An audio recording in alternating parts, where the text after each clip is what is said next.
Alright guys, thanks for tuning in. In this episode of Gear Talk, we're going to discuss something you should do after you do a whole bunch of suspension work.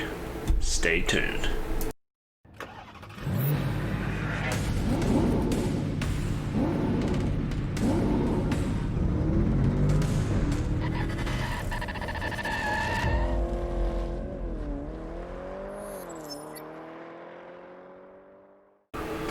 Alright, so let's say you did a whole bunch of suspension work, a flip kit. You lowered the front with either drop spindles, coil springs. In the back you did a flip kit,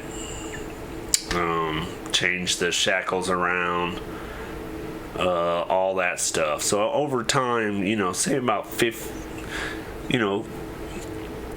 to 100 miles, you need to recheck a whole lot of that stuff that you've been messing with, just to make sure that none of it has happened to come loose or getting loose, so you don't have any catastrophe happening later on down the road.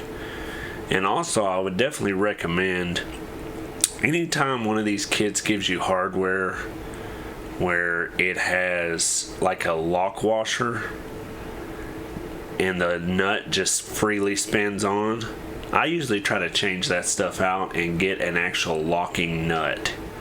I mean, you very seldom ever see locking nuts that will back themselves out. I've actually seen those run-on nuts with the lock washers actually back off.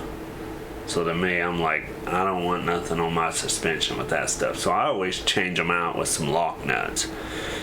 Anything that I try to use underneath the trunk suspension wise or stuff like that you don't want coming loose while you're going 75 miles down the road, because it might not be a fun night. And then all that hard-earned money and work you put into it will just go. So anyway, just my 2 cents on anytime you do some underneath the truck suspension stuff, just make sure you recheck it after you do 50 to 100 miles or a little bit more, just to be safe and make sure it's good. So anyway, thanks for listening to this, thanks for watching, and this is the second episode of Gear Talk.